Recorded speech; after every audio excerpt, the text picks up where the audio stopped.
Olá, estamos iniciando mais uma edição do TV Brasilagro, programa produzido pela STZ TV UHF, canal 59, Sertãozinho, Estado de São Paulo. Você pode assistir a íntegra de todos os nossos programas visitando o nosso site brasilagro.com.br.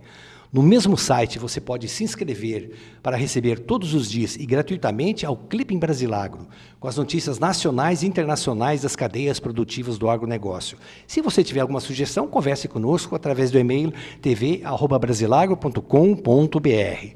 O programa de hoje, que está sendo gravado aqui em Piracicaba, nós vamos ter a satisfação, a honra de entrevistarmos Sérgio Marcos Barbosa, que é gerente executivo da incubadora da Exalc USP, Universidade de São Paulo. Engenheiro Sérgio, obrigado por nos atender, é uma oportunidade muito boa para se poder falar um pouquinho da transição da agricultura analógica para a agricultura digital. É um prazer recebê-los aqui no campus da Universidade de São Paulo, na Escola Superior de Agricultura Luiz Queiroz, na sua incubadora Exalctec, e estamos à disposição para podermos bater um papo aí sobre essa nova agricultura. O que vem a ser a agricultura digital e o que vem a ser essa transição da agricultura analógica para a agricultura digital? Fazendo uma definição muito simples, o que é agricultura digital? O que é digital, o que é analógico? O sistema digital nada mais é que uma forma mais rápida e eficiente de transmissão de dados, que pode ser, no caso da agricultura, entre uma máquina e outra máquina, entre uma máquina e um implemento, entre uma máquina e uma central de processamento de dados. Isso pode ser via uma conexão de internet local, via satélite. Simplesmente é essa forma eficiente de você transmitir os dados e também processá-los. Esse é um conceito novo, quer dizer, essa tecnologia é incipiente? O que a gente chama da agricultura digital, né, da agricultura 4.0, são termos que nós pegamos da indústria 4.0, que hoje trabalha exatamente com isso. A questão da conectividade, da rastreabilidade, né, dos sistemas que integram uma quantidade de equipamentos chamados tecnologias embarcadas, que são trabalhadas com robótica e que se utiliza a questão de dados compartilhados, que se chama o termo nuvem, cloud, né? E também a inteligência artificial. Tudo isso são termos hoje que nós estamos trabalhando, que a indústria começou a incorporar nesse movimento 4.0 e que está sendo trazido para o agronegócio em campo. Obviamente, na sua cadeia produtiva, a indústria que fornece os insumos e equipamentos para a agricultura já trabalha com esses conceitos. Então, nós estamos simplesmente trazendo para campo o conceito da agricultura digital com todos esses outros termos que são utilizados. O que pode se esperar de impactos para o produtor rural, que é uma pessoa que normalmente, historicamente, uma pessoa conservadora, uma pessoa que acaba tendo uma eficiência muito grande dentro da porteira para dentro, no seu campo de produção, né? Com técnicas que são transmitidas de pai para filho. Então, de repente, nós estamos vendo aí uma informação completamente nova, né? Com uma base de dados completamente novos também. Podemos dividir isso em dois aspectos importantes. Vamos dividir na questão do negócio e a questão um pouco mais social. A questão do negócio, não tenha dúvida que a agricultura digital vai trazer mais sustentabilidade para o negócio. E como ela vai proporcionar isso? Proporcionar porque, primeiramente, essa rapidez e esses mecanismos de trocas de informação diminuem uma coisa que nós chamamos de assimetria de informação. Então, tomar as coisas mais simétricas, né? E tornar mais simétrica significa dizer que pode facilitar a rapidez de tomada de decisão, tanto para boas práticas de condução de uma lavoura, como também uma grande importância na comercialização dos seus produtos. Então, a sustentabilidade, baseada no seu tripé ambiental, econômico e social, ela é facilitada com essa agricultura digital. Redução de custos, né? nós temos que fazer mais com menos, né? Temos que ter mais produtividade. E fazer mais com menos é fazer mais grãos, mais proteína animal, com menos insumos, menos ração, menos água, menos área e também menos tempo. Fazemos mais lavouras, né, mais ciclos de produção no mesmo ano. Então, a agricultura digital, com certeza, proporcionará essa sustentabilidade econômica, ambiental. Na questão de um cunho, vamos dizer assim, social, da nossa agrosociedade, eu vejo que o interesse pelo jovem, pela tecnologia, hoje é muito evidente. E nós temos que manter o jovem, né? Essa questão da sucessão familiar numa propriedade, num negócio agropecuário, é extremamente importante e estratégico. O Brasil tem que trabalhar essa sucessão familiar de uma forma muito bem coordenada. E talvez a tecnologia, talvez não, eu digo que a tecnologia vai proporcionar também isso. O jovem hoje, já na sua fase assim, dos 10 aos 14 anos, ou até mais, já utiliza os videogames. Na verdade, hoje, conduzir aí uma colheitadeira é quase uma brincadeira de videogame, guardadas as devidas proporções, visto que os sistemas eletrônicos digitalizados hoje proporcionam. Então, você tem também a utilização dos drones na agricultura, a utilização de software. É possível hoje, um jovem que não tem a formação agronômica, que vai trabalhar como advogado, como médico, dentista, administrador de empresas, através dos sistemas, né, de monitoramento e digitalização, ajudar a fazer uma gestão do seu escritório, do seu consultório, através da tela do computador, o acompanhamento em tempo real do desempenho dos seus equipamentos, do desempenho da sua produtividade, da previsão de safra agrícola, da questão de tomadas de decisão inteligentes que precisam ser resolvidas de uma forma mais rápida com o pessoal do campo, né, ou quem esteja na fazenda. Então, eu acredito que esses dois aspectos venham a se consolidar com a questão da agricultura digital. Esse seu comentário é pertinente e ele me relembra uma entrevista que nós fizemos com o professor emérito da FEA-USP, o ex-ministro Delfim Neto. E eu fiz uma pergunta para ele numa entrevista que fiz,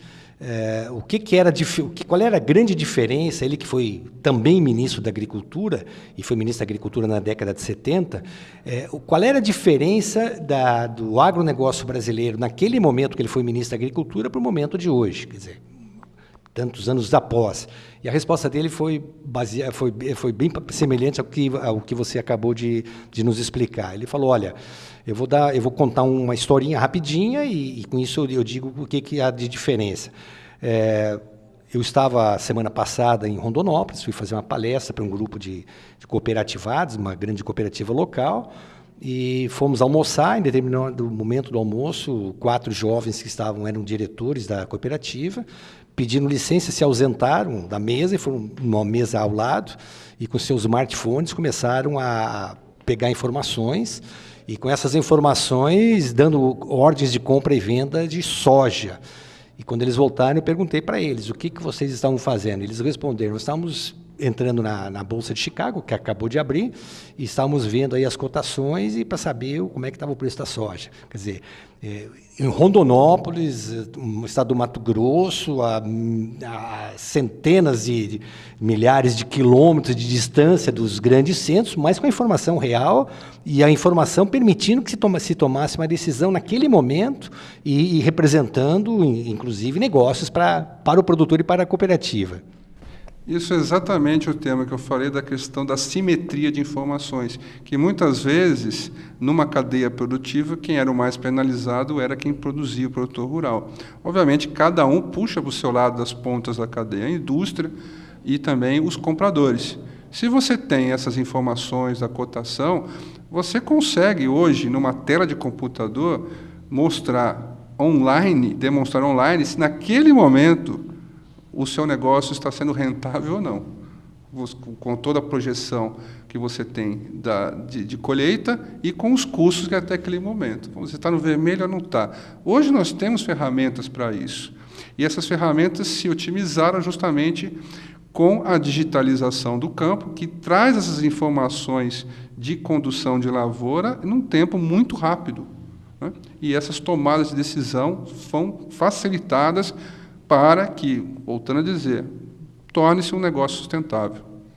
Dá para se imaginar produção agrícola, Brasil líder na produção de várias commodities, açúcar, café, suco de laranja, soja. Dá para se pensar na continuidade dessa produção agrícola sem a digitalização? Eu acredito que a gente tem que ter níveis de digitalização, né? E um exemplo prático é dizer assim, olha, é possível digitalizar a agricultura se não tiver conectividade? É possível. É possível, sim. Você pode colher dados através de um tablet, através do seu próprio smartphone, outro equipamento que faça isso, e depois chegar na sua central de processamento de dados, da fazenda, do escritório, colocar isso de uma forma recolhida offline e transmitir isso online, né? Então, os níveis de digitalização vão depender muito da questão da curva de adoção das tecnologias, né? Eu não vejo uma reversibilidade nessa questão. Eu acho que isso vai se tornar, nós passamos, vamos dizer, do ponto de sem volta. A agricultura ela vai ter que seguir uma tendência por necessidade, eu volto a dizer, de você ter as informações num tempo real e para que se tome decisões também o mais rápido. Então, eu acredito que uma agricultura de forma empresarial não tem como ser realizada de maneira sustentável sem a digitalização. É como se imaginar um produtor ou um cidadão não ter o seu computador, seu notebook, ou um celular, que hoje é um smartphone, que além de todas as vantagens, ainda serve de telefone. Exatamente, né? E o produtor não está desconectado disso, não. As pesquisas que nós temos observado, a maioria dos produtores tem seus smartphones. Então, eles utilizam redes sociais, eles já utilizam aplicativos no seu dia a dia. E ele vai entender agora o quê? O que realmente está sendo elaborado para o negócio dele. O conservadorismo, né, que a gente pode dizer, simplesmente é uma questão de facilitação ao acesso ou não da tecnologia. Porque a realidade do campo é uma coisa, a realidade urbana é outra. Se nós temos bolsões que não permitem a utilização de celular na cidade, imagina as condições de campo. Isso sem falar do básico, né, que são acessibilidade, mobilidade, a própria infraestrutura de uma forma geral. Mas eu entendo que vai depender da forma que isso vai ser facilitado ao produtor, essa utilização. O Brasilago promoveu, juntamente com a ABAG, Associação Brasileira do Agronegócio, durante a última AgriShow, em abril desse ano, um evento que era um fórum que discutia exatamente agricultura de precisão. E havia uma unanimidade de que o grande desafio, o grande problema, o grande entrave que se enxergava naquele momento era a questão de conectividade. Você pensa igual? Com toda certeza. Hoje, a disponibilidade de 4G, 3G, vamos dizer, vamos falar em 4G, já é complicada no campo. E como fazer para resolver isso? Bom, primeira forma, você pode, como eu disse anteriormente, trabalhar numa etapa offline e depois online. Isso é possível. Porém, você tem a questão do gap de tempo aí de tomar decisão. A segunda forma é você utilizar aí outros sistemas, né, que trabalham, por exemplo, via satélite, né, que você consiga, que já são um pouco restritos ou mais custosos. E a outra opção seria você criar sistemas de conectividade locais, que não necessariamente você não vai, por exemplo, criar uma internet para para utilizar o seu smartphone, né, utilizar aquela velocidade, mas e sim numa baixa frequência, numa baixa velocidade que permita que os equipamentos que são necessários ou os equipamentos que estejam ligados à internet das coisas funcionem bem. Isso já está sendo trabalhado. Então, a gente tem hoje conversado com muitos parceiros, eles estão realmente atentos, né?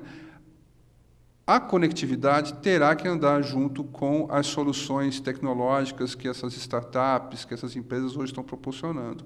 Então, essa tensão tem que estar muito visível para esses agentes que estão trabalhando com essa nova agricultura. Que outros desafios precisam ser vencidos para que a gente possa efetivamente migrar dessa agricultura analógica para a agricultura digital?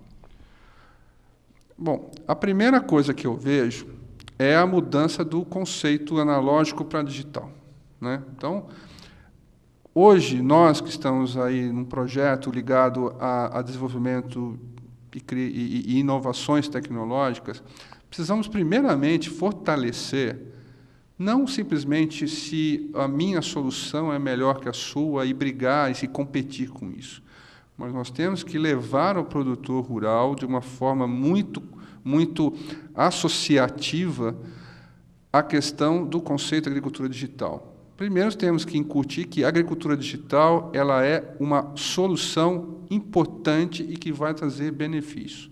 E, a partir daí, fazer com que você possa ter oportunidade de levar a sua solução específica, que seja voltado à questão de tomar decisão para adubar, para semear, para irrigar, para prever safra, para fazer uma gestão conjunta do seu negócio. Então, o conceito de agricultura digital é a primeira coisa que nós temos que incutir na mentalidade do produtor como uma coisa benéfica. E, na minha opinião, ela é benéfica, ela é irreversível. A segunda coisa, na questão dessa adoção da tecnologia, é a praticidade. O nosso produtor rural não quer trabalhar com um monte não quer ter à mão um monte de smartphones, uma tela de computador com gráficos de uma startup aqui, de uma outra solução ali, né? E, ou seja, as coisas, e ele ter que olhar ao mesmo tempo tudo para tomar decisão. Isso aí vai contra justamente o conceito da rapidez de informação. E nós aí temos que pensar em plataformas de soluções tecnológicas. E essa plataforma de solução tecnológica não tem outro jeito. Vai ter que construir um Lego, construir aí uma junção de tecnologias entre essas empresas que são pequenas, né, hoje estão começando, que crie realmente um produto que resolva o problema do produtor rural de uma forma muito mais facilitada. Aí vem uma questão de trabalhar essas empresas, de mostrar que essa necessidade é real, até para que eles tenham uma sobrevivência de mercado. O trabalho que as incubadoras e aceleradoras têm que fazer, num conceito também de comportamento empreendedor, né? de o receio de estar junto, de ter parcerias tecnológicas, é essencial e não uma coisa a se temer como competitividade do seu produto.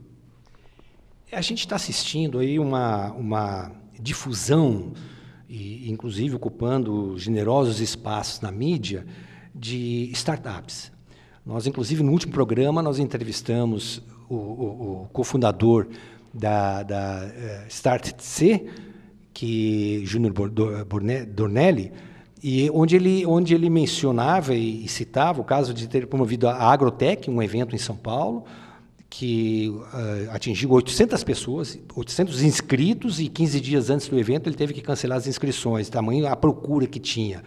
Nessa última semana, também em São Paulo, a própria Associação Brasileira de Startups, ela promoveu um evento reunindo aí centenas de pessoas também, todas buscando ávidas aí, soluções aí em termos do agronegócio, quer dizer, o que tem aí pela frente. Como é que você vê essa onda de startups focadas no agronegócio? Eu acho que a minha primeira impressão, tenho certeza, que a onda de startups ela está atrelada ao sucesso do agronegócio brasileiro. Se o agronegócio brasileiro não tivesse esse sucesso, esses resultados, essa importância para o Brasil, para o mundo, e digo mais, para a sua localidade, para o seu município, obviamente não haveria esse olhar, né, da mídia sobre as tecnologias. Então, o sucesso do agronegócio levou junto essa onda, né, de mostrar que, olha, além do agronegócio brasileiro ele ser competente em todas as suas fases da cadeia produtiva, agora ele tem diversas ferramentas e tecnologias que são simplesmente revolucionárias. Então, aliado a um mundo mais tecnológico e a importância do agronegócio, eu acho que esse caldo aí fez com que as startups brasileiras, principalmente as que nós estamos trabalhando aqui, elas ganhassem essa projeção toda. Você tem quantas startups aqui na incubadora? Nós temos aqui três categorias, vamos dizer assim, de prestação de serviço para projetos de inovação tecnológica. A primeira seria a pré-incubação, né, que é uma fase de ideia do empreendedor, e aí nós vamos colaborar para que ele desenhe o seu modelo de negócio. Vamos supor que ele desenhou, ele pode depois ser uma incubada residente, ficar aqui dentro das dependências da incubadora. Nessa fase, ele vai trabalhar no desenvolvimento tecnológico do seu produto ou serviço. E uma terceira categoria de apoio que nós temos é a empresa associada, que podem ser empresas que já saíram daqui, que são egressas da Exalquitec, ou qualquer empresa do agronegócio, e até eu faço um convite para qualquer empresa do agronegócio que quiser ter um link com a Exalquitec, ela pode ser associada. E, somando essas três categorias, hoje nós temos 97 projetos. Acredito que chegaremos a 100 até o final do ano. E aí farei questão de divulgar essa informação para você.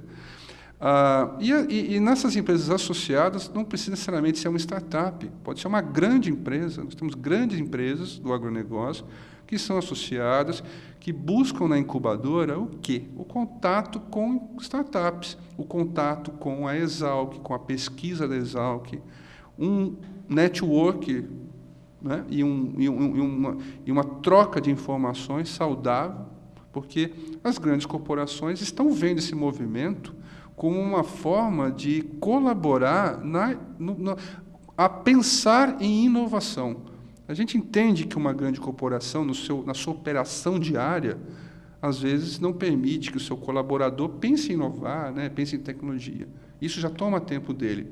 Então, trazer a corporação para próximo das startups e que, de uma forma conjunta, essas startups colaborem a entender, de uma visão externa, os problemas, as dores daquela grande corporação.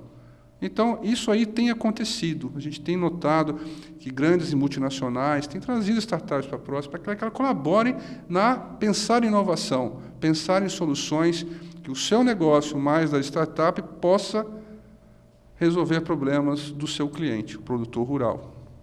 Você tem um case aqui de grande sucesso de uma empresa que nasceu praticamente aqui dentro e que conseguiu, inclusive, uma projeção internacional envolvendo a NASA. No caso, nós temos uma empresa que trabalha com gestão, né, gestão inteligente, que ela não nasceu na Exalquitec, ela é uma associada, né? Ela veio buscar aqui com a gente uma complementação de informações que a academia gera, né, e que poderiam ser agregadas para o seu negócio, tipo de uma calibração, né? E essa empresa hoje ela tem uma projeção internacional realmente, ela já está trabalhando em diversos países, inclusive o foco dela é irrigação e está em Israel, né? Que é uma conquista muito grande, né? Onde são praticamente o grande local, né, de tecnologias de irrigação, e nós temos uma empresa brasileira lá. Mas temos também empresas que nasceram realmente aqui dentro da Exalquitec e hoje já são empresas nos seus setores de destaque, né? Então, uma atividade hoje de sucesso que a Exalquitec tem, e, obviamente, aliada com o sucesso que a Exalc teve, é a questão do controle biológico de pragas. Então, nós temos grandes empresas que trabalham nisso, que é um produto ou um serviço espetacular, voltado à questão chamada manejo integral de pragas e também na sustentabilidade ambiental do negócio do produtor rural. Então, no caso do controle biológico de pragas, vejam, eram pesquisadores que há pouco tempo nem pensavam em ser empresários, que conseguiram visualizar uma oportunidade da pesquisa, do conhecimento virar um produto, vieram para cá, pegaram esse produto e hoje o produto é um produto comercial de sucesso. Então, esse é um trabalho que nós fazemos, que é incentivar o empreendedorismo da nossa comunidade aqui no campus USP Piracicaba e fazer com que as pesquisas, o conhecimento gerado se transformem em inovações. É o objetivo principal, os objetivos principais da ExalcTech. E esses objetivos vão de encontro pelo que a sociedade nos cobra, que a universidade dê retorno efetivamente, não só na questão de formação de recursos humanos, e isso a Exalc faz de uma maneira muito competente, mas como também que a sua pesquisa esteja à disposição. Estar à disposição da pesquisa através de quem? De empreendedores, que nós ajudamos a formar e que esses empreendedores criam inovações. Aparentemente, o sonho de qualquer pesquisador, de qualquer empreendedor de uma startup é rapidamente chegar às grandes corporações. Isso faria com que ele ganharia um tempo que, em termos de mercado, de estratégia, não tem preço. É fácil assim, você ter uma boa ideia na cabeça, você montar uma startup, você chegar numa grande empresa, um grande conglomerado empresarial e se tornar sócio, ter um sócio poderoso? Muito pelo contrário, é muito difícil. Esse talvez seja a meta. Mas eu sempre falo que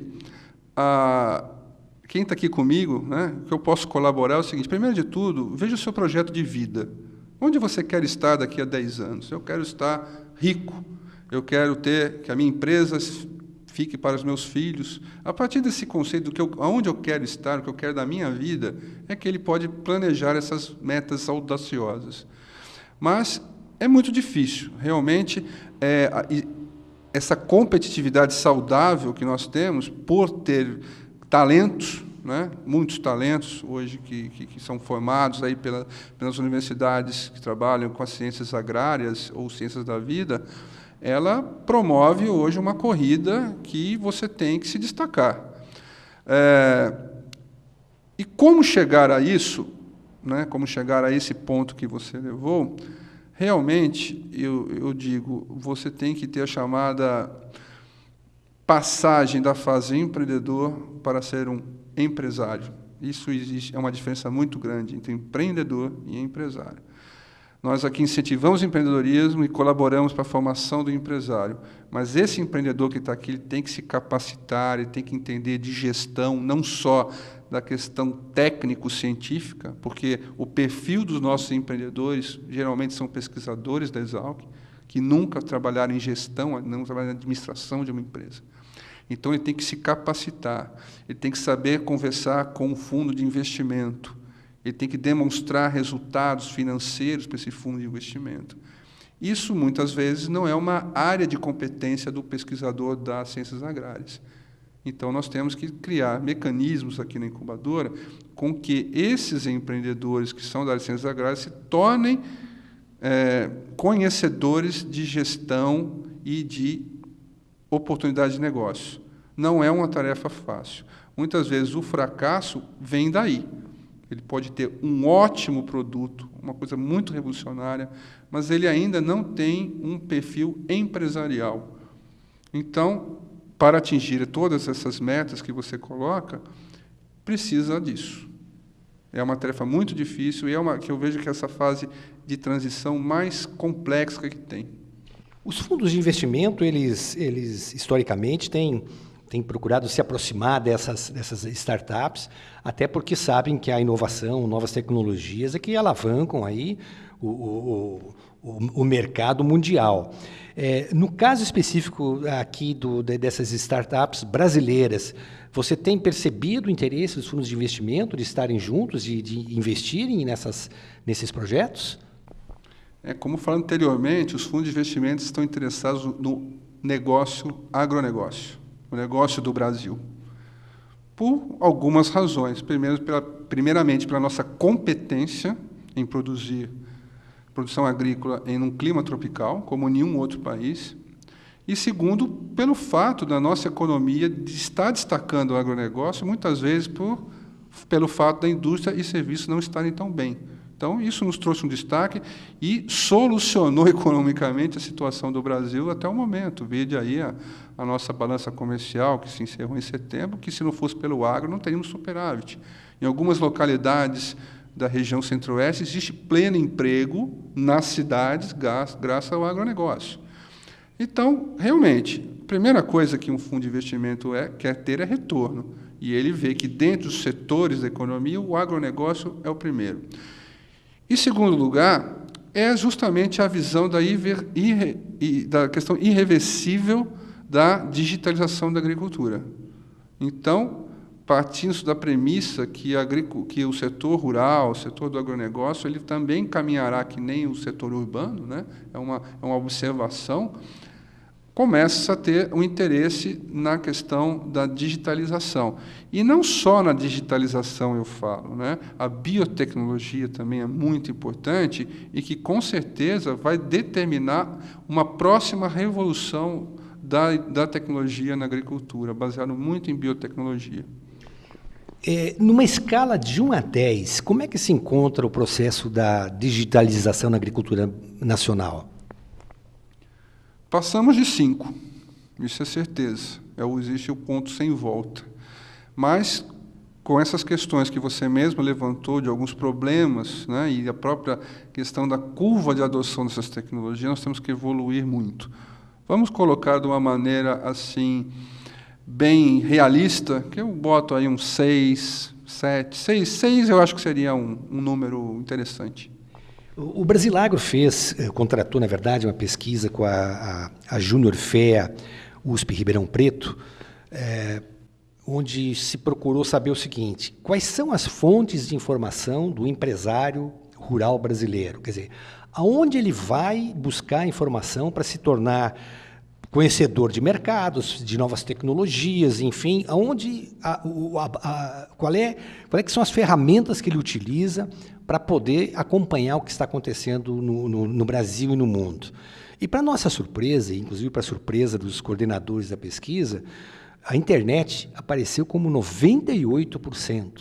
98% dos empresários do setor rural e dos empresários que trabalham e investem no setor rural, eles utilizam a internet como fonte de informação, deixando para trás revistas, jornais, telejornais e outros tipos de mídias aí.